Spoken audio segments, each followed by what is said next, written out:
Okay, let's start the lecture of today. I hope you hear me well. I hope you are all right. Consistently with the big mess going on in Italy today. Not only in Italy, of course, all over Europe and worldwide.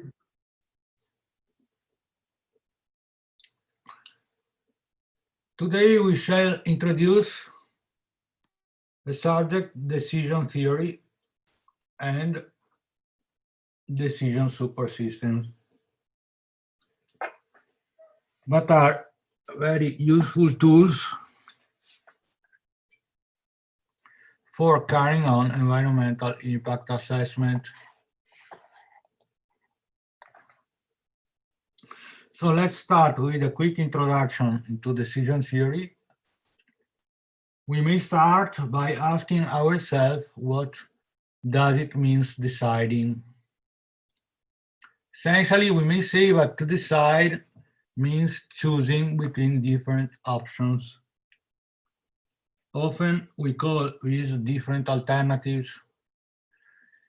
In the specific case, for example, environmental impact assessment or strategic environmental appraisal,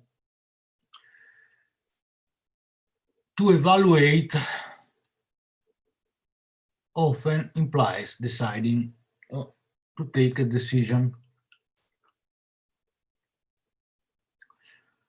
We may say that having identified and measured all the criteria of sustainability, we may ask, what should we do? And we do this by starting a comparison with the status quo, the so-called zero alternative, or our option of a plan, and decide which scenario is the best. We are introducing here the term scenario. By scenario, we mean a possible description, a description of possible futures. So how the future may look like. These are called scenarios. We may start by recognizing that there are two kinds of decisions, two different kinds of decisions. For example, moral decisions and non-moral decisions. Moral decision has to do with the whole game of complex systems of feelings and personal tastes. For example, a moral decision, getting married. Non-moral decision, in principle, should follow a logical and exogenous target. For example, should we buy a car? Or should we buy, which type of car we should buy? Then we may also identify two possible different ambits of decisions. Private and public decisions. Private decisions involve personal interests, for example, buying shares or buying a car, while public decisions involve the interest of a community. For example, it is the case typical of environmental impact assessment, like building a new infrastructure, like building a new road.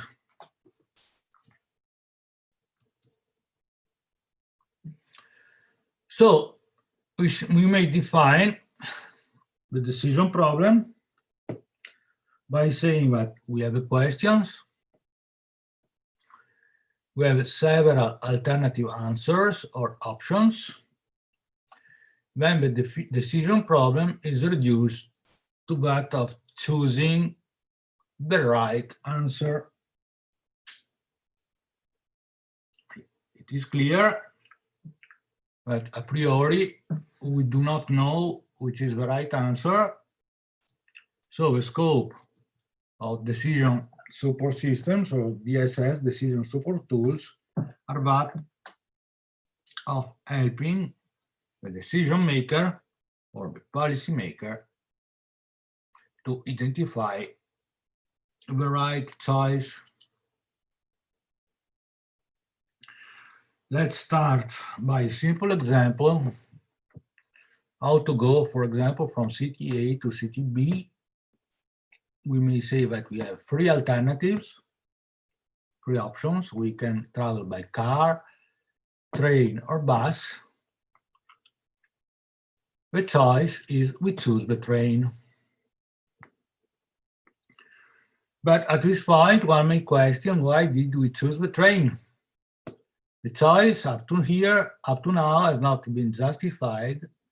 And if it has not been justified, how can we verify that it is the right one?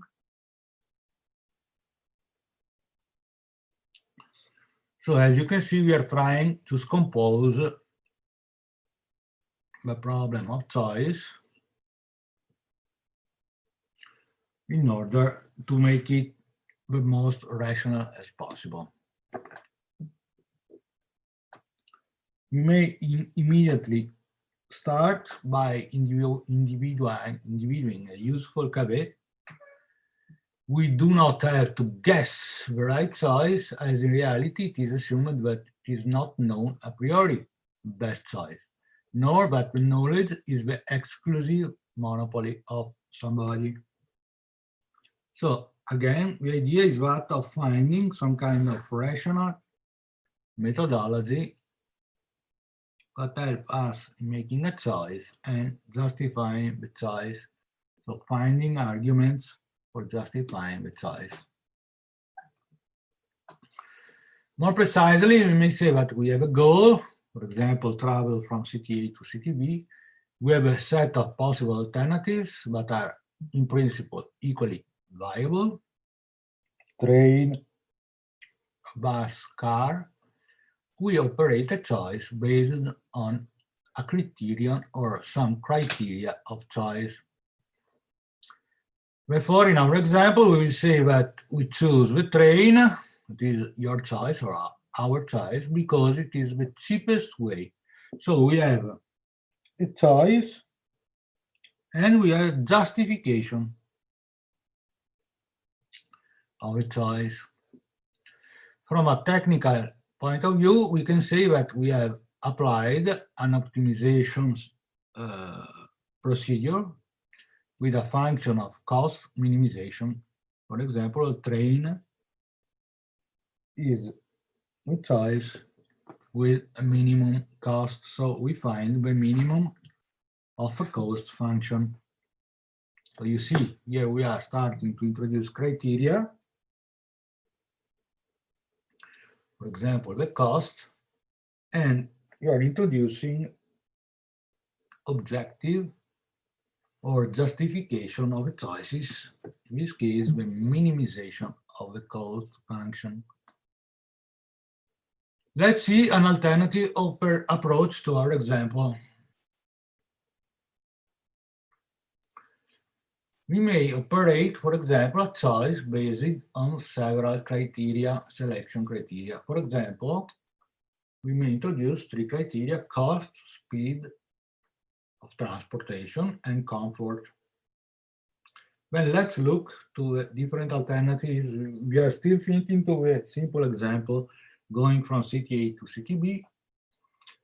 We may say that the train is fast and economical and convenient.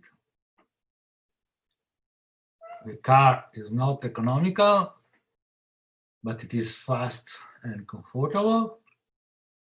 The bus is cheaper than all the other alternatives than the car, but less cheaper than the train, and it is a bit anchored and slower. With these arguments, we start justifying our choice, and we say that we choose the train. In this example, we have made a multi-criteria operation, a multi-criteria choice.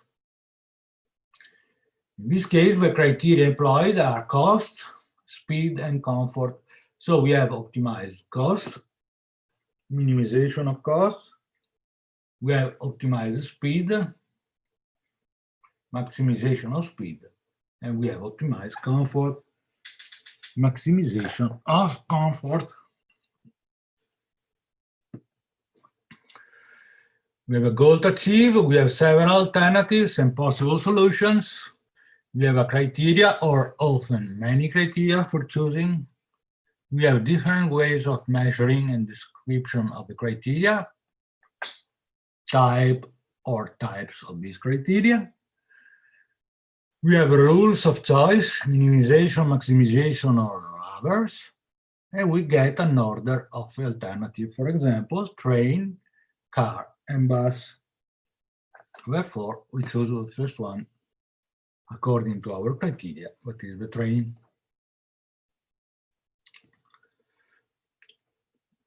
It is immediately apparent that as the cost has been optimized with a function of minimization, the speed has been optimized with a function of maximization. But what about comfort? The problem arises from the fact that the first two criteria, speed and cost, are directly measurable and quantifiable. The third criteria may just be estimated, often only subjectively and only in a qualitative way.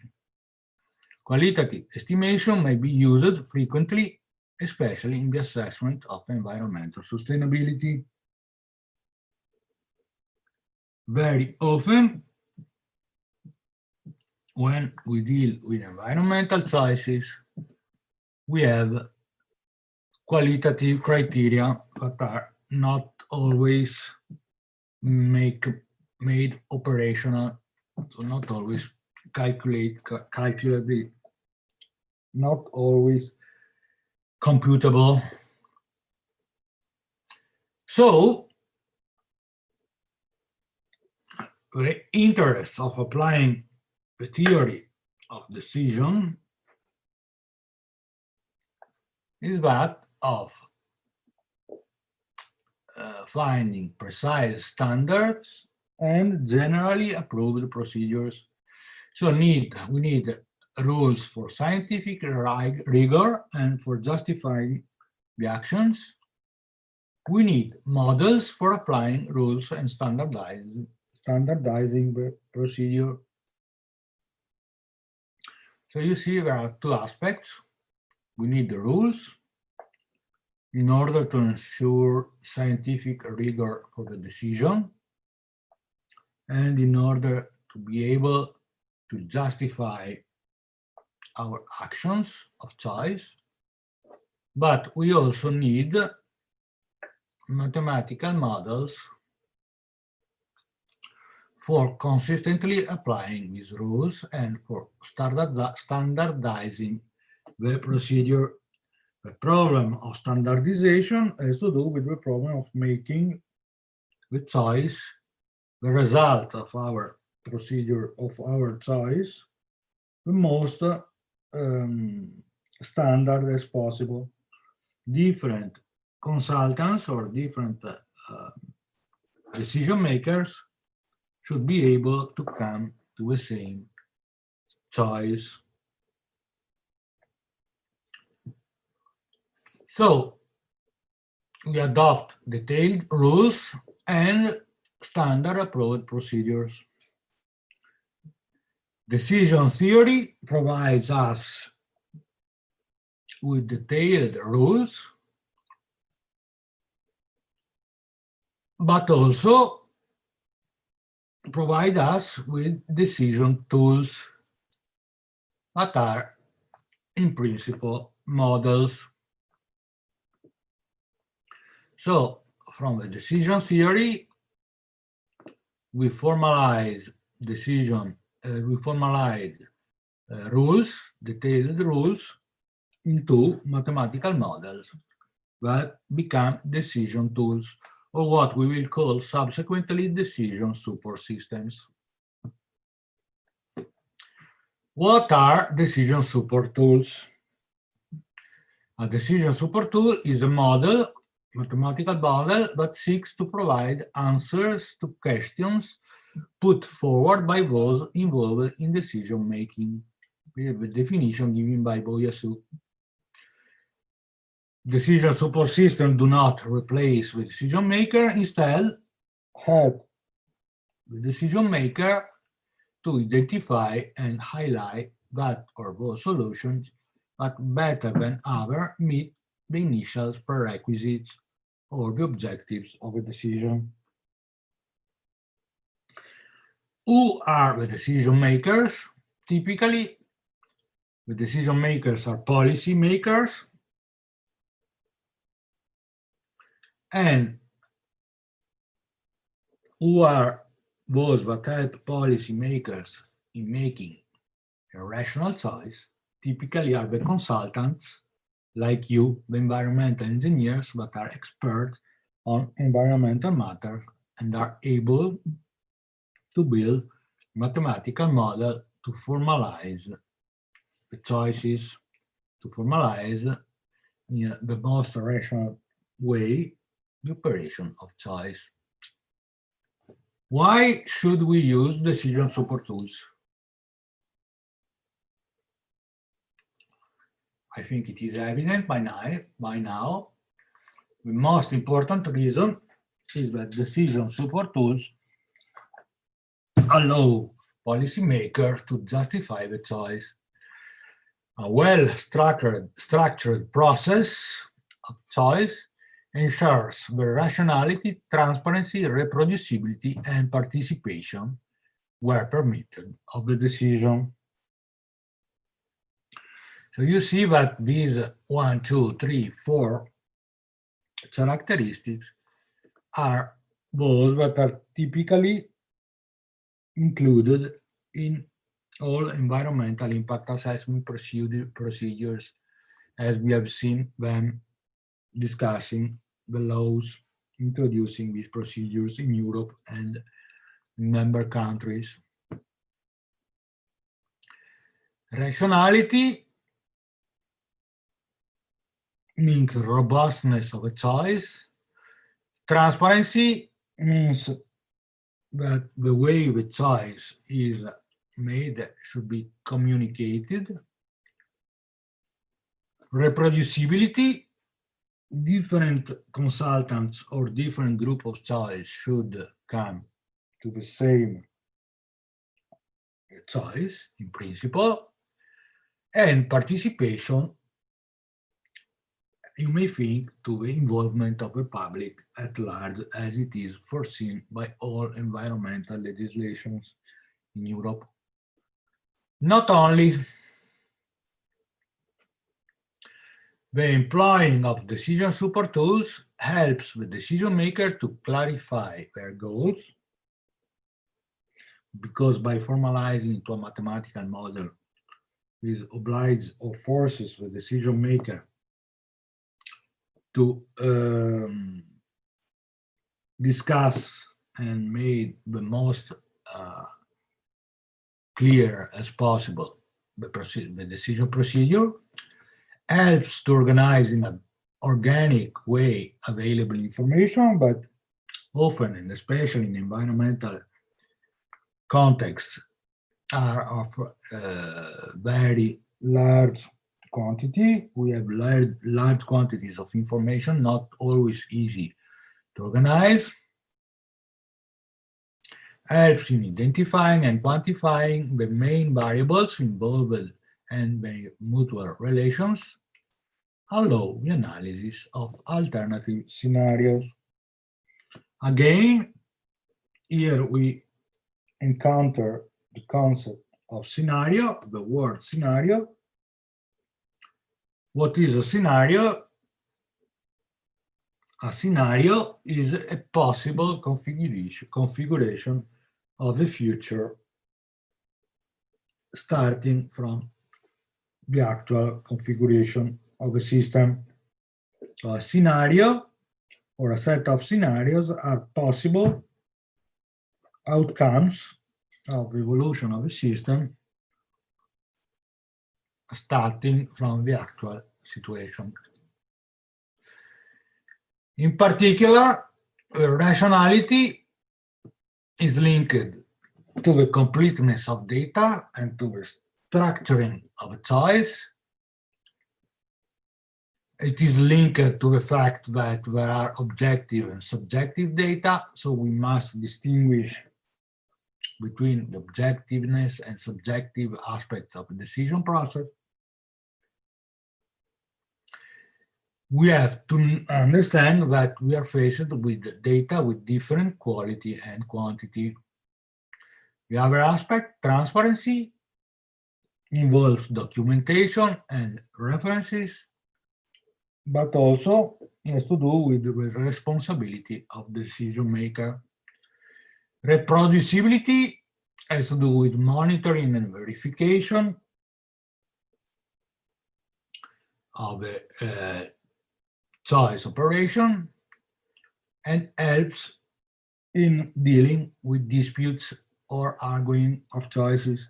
If you have a reproducible choice, you have arguments that may help you in sustaining your choice. Or you say, you see, I made this choice, but most of the people applying such criteria would end up with the same choice. And then the participation that ensure the involvement of various groups of interests, even minor point of view, but also foster acceptance of a choice. How do decision support tools work in practice? They all imply similar mechanisms for all areas of application.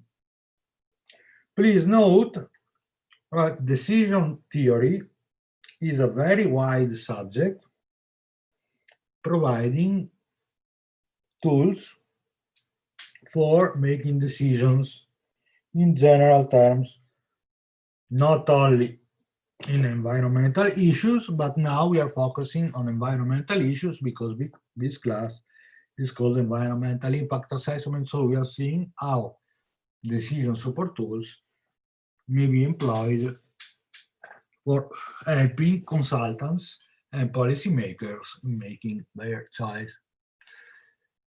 The mechanism is based on two general approaches. The first one is that of a schematic representation of reality, but is typically formalized in a model. And I recall you that a model is a simplification of a reality, a description, simplified description of a reality. And then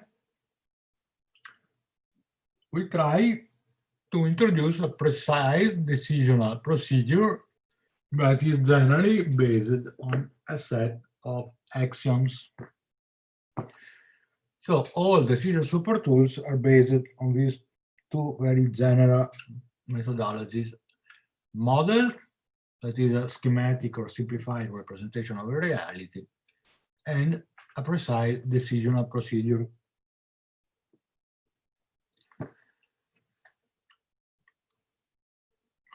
What is a model?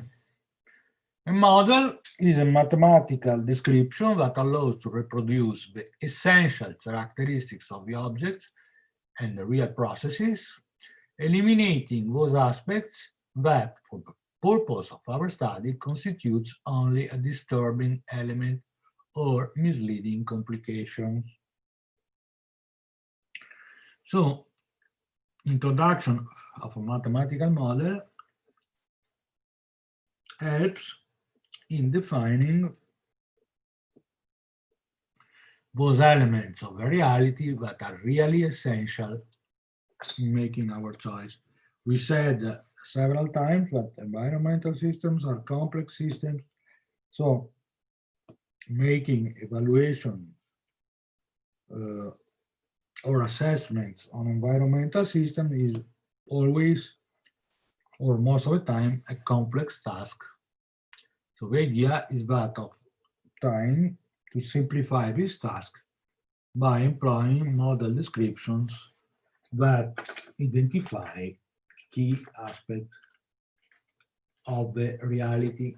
So simplified description of the reality, and this description depends on, for example, the scope or the objective of the decision process. Essentially, we may identify 4 main stages in the building of a decision support tools. Identification, so identification of a problem, modeling, or building of a mathematical model that deals with the problem, analysis, so analysis of the result, and assessment. Assessment essentially means producing a ranked or a ranking of possible scenarios coming from the present situation. Identification includes the determination of selection criteria. The criteria should be or ought to be measurable in a quantitative or qualitative or often mixed way, and operational. So for each of them, we must be able to assign a number that allows mathematical manipulation. So we now introduce another important concept, that is the concept of criteria. What are criteria? Criteria are the rules we apply for making a choice.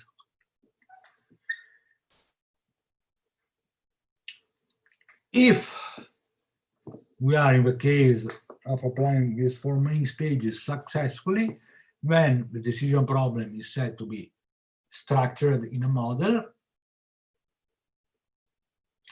A problem is said to be structured if it is placed within a precise framework. In principle, the decision will be said structured if it's certain, so non-stochastic, it is repeatable, so different operators or different consultants, different subjects come to the same decision, is operational, so you can make mathematical manipulations on the criteria, and in general as a single objective, that is the easiest situation. In this case, we can assume that the decision is perfectly rational. Of course, this is an abstraction. We are almost never in this ideal situation. This is why today we are discussing the general way of building a decision support tool. Please note that often, and especially in strategic environmental appraisal, the decision problem is rather than structured. As I told you, is almost these kind of decision problems are not structured. They are not structured if they are uncertain, and this is often the case in environmental situation. Not repeatable, if repeated does not give the same outcomes. Is of strategic type, and this concept involves the time steps. Strategic means long time results, as multiple objectives, often conflicting. So you see, all these four axioms are contradicting, especially in environmental impact assessment problem. In our case, it is important to understand the difference between operational decision and strategic decision. The latter decisions are more common in the case of strategic environmental appraisal, along with multiple objectives, may not always make matters perfectly clear and predictable, and I would add rational. Especially because in strategic environmental appraisal. The time steps are long, so we are trying to evaluate scenarios in the long term, and scenarios in the long term, of course, are always less well defined the more the term is prolonged. One or more objects of a decision are highlighted that are consistent with the hypothesis of preference of the model and the objectives of the decision maker. So, a decision model or a decision support tools is always based on a preference relations of the decision maker.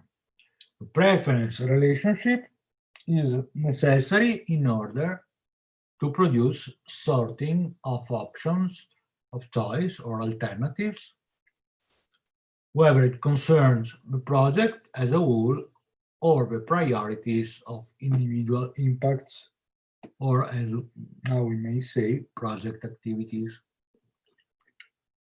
The results are analyzed, on their interpretation it is based on the choice of the decision maker, and so the outcome of the evaluation. So you understand that we are going in a world of subjectivity, and the essay here is trying to make the less subjective and the most objective as possible, the operation of choice. Who are the involved subjects? Typically the analyst, that is responsible for building and managing the decision model or the decision support tool. He has the responsibility of interpreting initial data outcomes and of the preparation of the final report.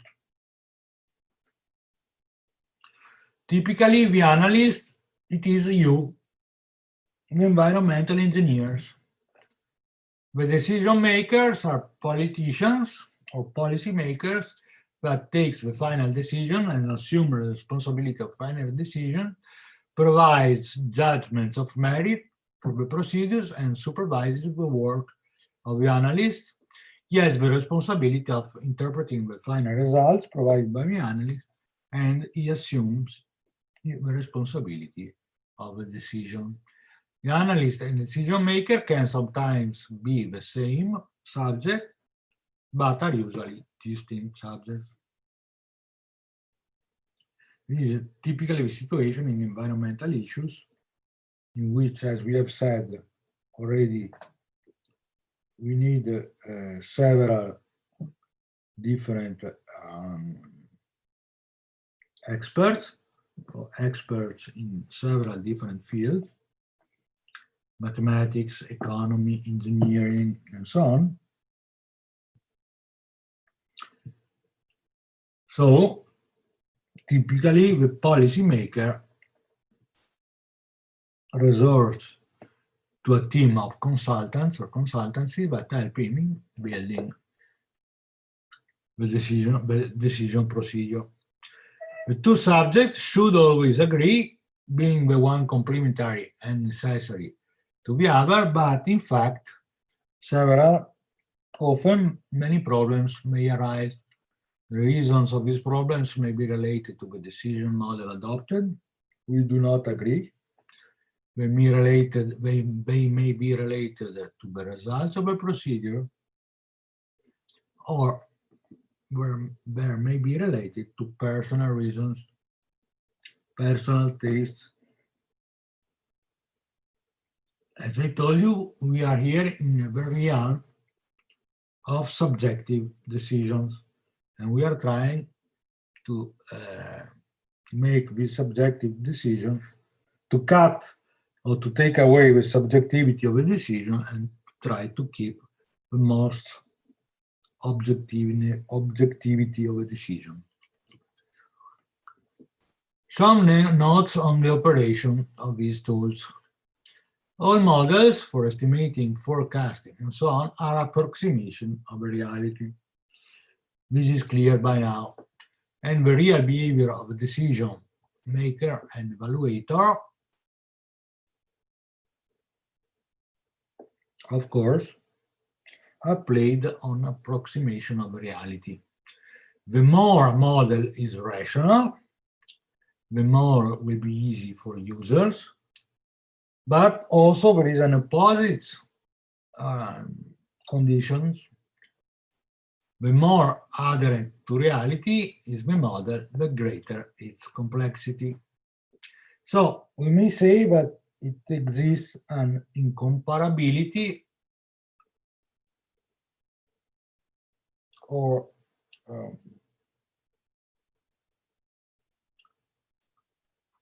incomparability between significantivity of a decision and precision of a choice, and this is linked to the degrees of complexity of a system. So increasing system complexity reduces our ability to provide meaningful judgments up to a threshold beyond which the significantivity and accuracy of our choice are mutually exclusive. So this is called the principle of incomparability that was first stated in decision theory by Zadet in 1973.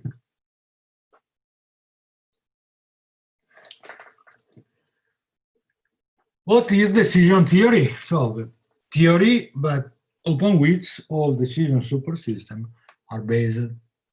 Decision super theory is a set of laws and analytical techniques of various kinds whose purpose is that of providing methods and models to mostly rationalize the decision-making procedure. So decision theory provides, for example, analytical techniques and tools for modeling of initial data, modeling the preferences of decision makers, and trying to convert this in some kind of rational decision procedure.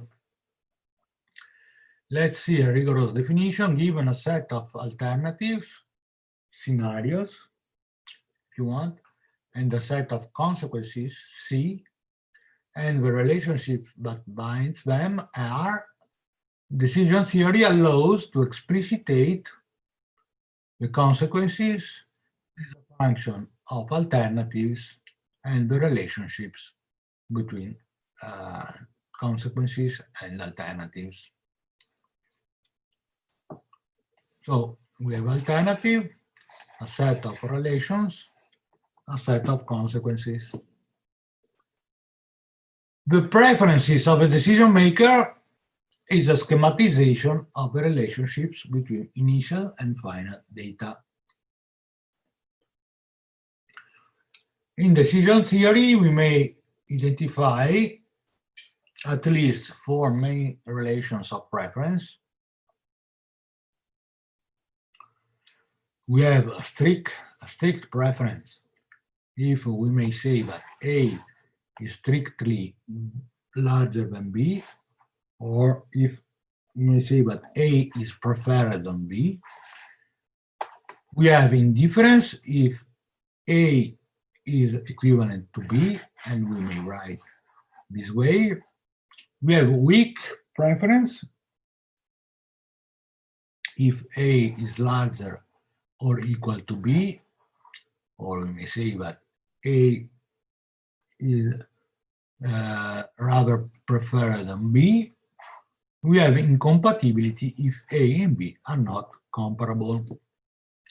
Each decision model is based on one of these relations alone, and some actions that ensures the rationality of the behavior of a decision maker has also to be included into the process. For example, the most general one is the action of transitivity. It is a fundamental action of the preference relationship. The action of transitivity tells us that, for example, if A is better than B or preferred over B, and B is preferred over C, as a consequence, A should be preferred over C as well. If the transitivity action applies, our relationship of order provides a full ordering of a possible alternative of a choice. And this full ordering is based on paired comparisons. These are classical mathematical principles that are translated into decision theory. So we have a transitional decision relationship or rational decision mechanism if the relationship of preference is transitive. If this axiom does not hold, then the things starts to be far from being rational. You should apply some caution, because this property that guarantees the rationality of the behavior of the decision maker does not always hold in reality. In practice, it may happen that in some cases, and this happens often in environmental issues, alternative A may be preferred to alternative B, and alternative B may be preferred to alternative C, but sometimes it may happen that alternative A is preferred, alternative C, is preferred over alternative A. So in this case, the choice is not transitional. For these reasons, the models may be distinguished in two types: prescriptive models and descriptive models. Prescriptive models are both models for which the preferences of the decision maker are assumed to be transitive. These are relatively simple and rational models. They represent a median model and a simplified reality. They often provide a full sorting of alternatives. The ordering is a full ordering. Descriptive models, instead, are models in which preferences are not necessarily transitive. In this case, these models are generally very complex. It best approximates the actual behavior of the decision maker, but are living systems, so they are complex by definition, often provide an incomplete order of the option of choices. So you see, these are two extremes, transitive and non-transitive. Transitive is the ideal one, non-transitive is the real one. So as a matter of fact, the idea is that of finding a good trade-off between transitive and non-transitive decision models. What are sorting? According to variations on which the model is based, we can produce, for example, a full order, full sorting, if we end up with, for example, A better than B, that is better than C, that is better than D. I recall you that in order to get to this full order, the relations of preference has to be transitive. Or we may get an incomplete order, but this is typically the case in environmental matters. So we may say that A and B are better than C and D. Or we may only have an indication of the best option of choice. This is really a typical case in environmental issues, in which we may say that in general, A is better than B, C, and D. We can have exclusion of certain alternatives, typically based on the application of some kind of thresholds or standards that are typically prescriptions by law. Or in the worst situation, we may simply end up with a presentation of alternatives without any expression or any opinion of merit. So this means that your decision super tools is really useless, is not working.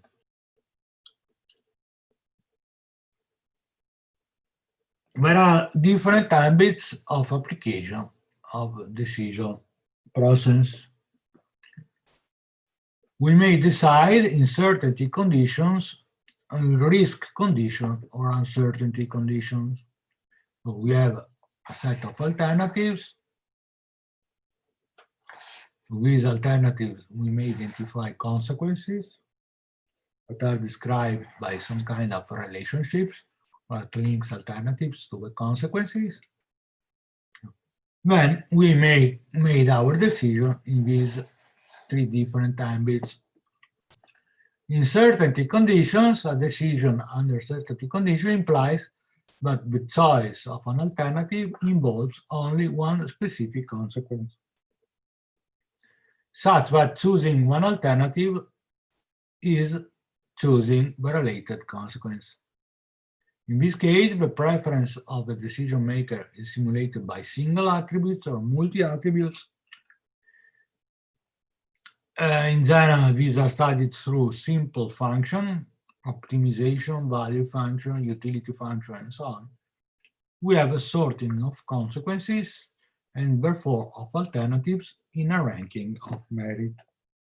I recall you, this is the ideal transitional decision situation in certainty conditions.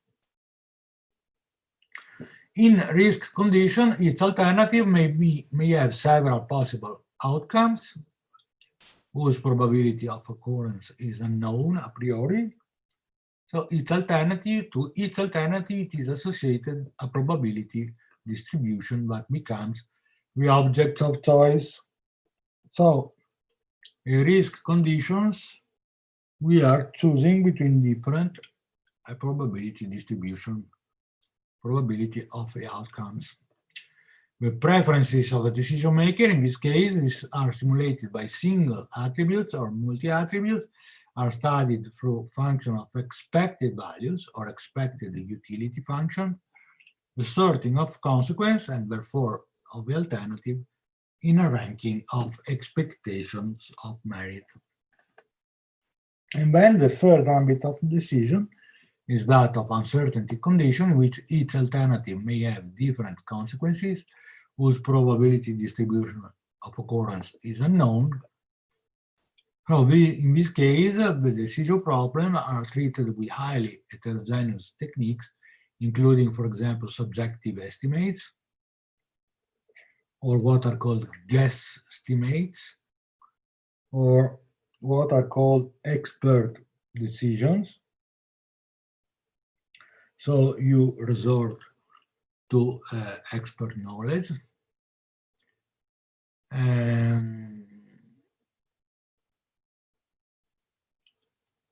So the various heterogeneous techniques may go from game theory to more complex methodology. Game theory is one of the most powerful application of decision in uncertainty condition. As the model for decision making tends to risk and uncertainty, it decreases the system's reliability and increases the uncertainty of available information on the relationships and on the consequences. In most cases, we are in a position halfway between uncertainty and risk. So, especially in environmental matters, we are almost never in certain conditions but instead we are most probably in between uncertainty condition and risk conditions. So we try to evaluate the effects of uncertainty in terms of risk. What happens in practical in environmental impact assessment or strategic environmental appraisal? In certainty condition, there is no decision, but only the calculation of impacts and comparison of different impacts.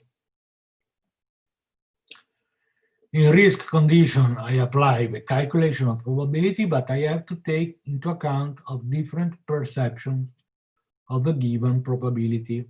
So there is a personal taste in terms of being prone or less prone to risk. The person may be more or less prone to risk. So risk perception is another issue that comes into play in risky condition. In uncertainty condition, we seek institutional expert and seldom, fortunately. We use methods such as the minimization or maximization of some functions or value functions. In the real cases, as we have already told, I find myself having to face a risk situation with elements of uncertainty that are more or less pronounced. So it is always better to work with a multidisciplinary team of experts, and it is always better to involve local community as much as possible. And this last condition is typically the case in environmental issues. And if you want, this gives you the technical justification of all the stress that is posed on environmental legislation, on involvement of the public at large.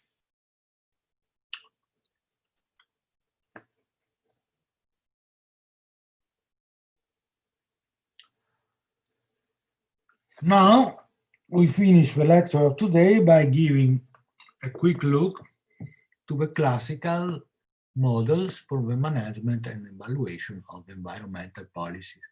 The conceptual model is based on the driver pressure state impact response schema. Therefore, in this case, the model contains both environmental and socio-economic aspects. Environmental indicators, we have already discussed about this term. What is the definition? An environmental indicators are parameters or species, chemical, physical, biological, with a close relationship with environmental phenomena, but can provide information on the characteristics of the events in its entirety, although to represent only a part of a reality. The criteria of choice, the selection and use of a particular indicator is closely linked to the objective, which is to be achieved by the model. OECD identifies two main purposes: to reduce the number of measurements and parameters that are normally required to provide a significant description of the problem, to simplify the process of communication through which the results of investigation are provided and disseminated. So we have a model for classifying different environmental indicators in 5 classes: drivers, pressures, state indicators, impact indicators, and response. This classification was introduced, as we told already, in 1995 by the European environmental agencies. We have already given some example. The classical example I always make of this classification is, for example, agriculture. Driving is I need to produce food. Pressure is I employ fertilizer or manure in order to maximize food production. This causes state change. For example, state of receiving water bodies due to effect what were a nutrient discharging on receiving water bodies, with state variation. So the state in terms of variation of the concentration of nutrients change causes impacts, like for example eutrophication, and those impacts are dealt with responses that typically are policy responses. One typical policy responses but deals with agriculture in Europe is the CAP, Common Agricultural Policy, in italiano la PAC, la Politica Agricola Comunitaria, but is a set of rules that shall be applied to agricultural activity in order to minimize the environmental impact. In this DPSIR schema should be identified primary causes indicators. You may recall that we have identified primary causes indicator and secondary indicators, economic sectors and human activities that cause environmental pressures. So for example, trend of population, energy consumption, urbanized area, tourism pressure, companies at risk of a major accident, electric lines and so on. These are all primary causes indicators. Environmental pressures indicators, the various human activities that are major sources of pressures on the various environmental media, for example, air, waste production, or urban environment. State indicators that are quality of the current environment and its alteration. Example of the ozone level, the number of animals, for example, the diversity indicator, or for example, the heavy metal content, is a state indicator for topsoils. Impact indicator, for example, the well-being of human societies, describe the effects of the ecosystems and human health arising from environmental pressures. And a response indicator, as I told you, but these are typically policy response indicator. Okay, in this case, in the case of a DPSIR classification model, you may identify different impact scales with a just definition for your usefulness. Nominal scales, the measured characteristics are mutable quantities with qualitative modes but do not have a necessary order and are therefore subject only to classifications. For example, the subdivision into herbivores, carnivores, and omnivores.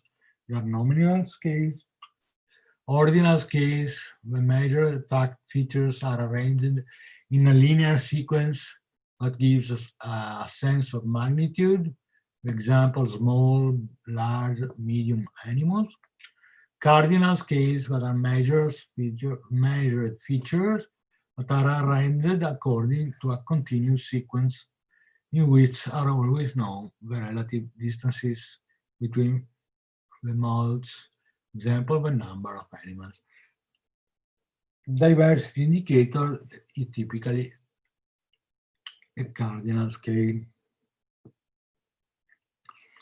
Let's conclude this lecture by discussing a little bit scenarios. I will give you now some examples. Scenarios are conceptual model based on the analysis.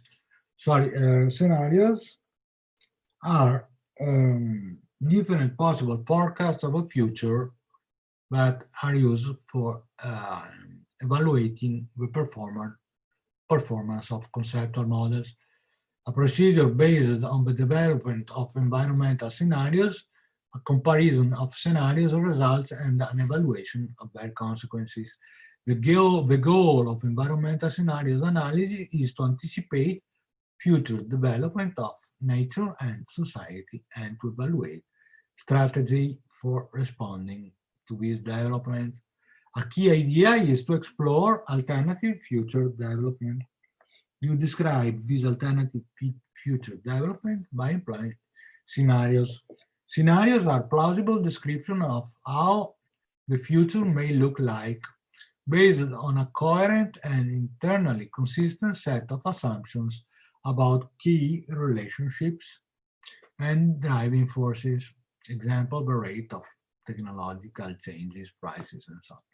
Note that scenarios are neither prediction nor forecast, but are simply possible outcomes of the development of the actual situation of a system. Let's go fast here. I think we shall stop here now because this is too specific. Okay, for nowadays we stop here with this lecture. If you have any question, I wait for your questions in the classroom for another 10 minutes. Otherwise, I close the classroom. Thank you very much. If you have any question, I'm here to answer to your questions.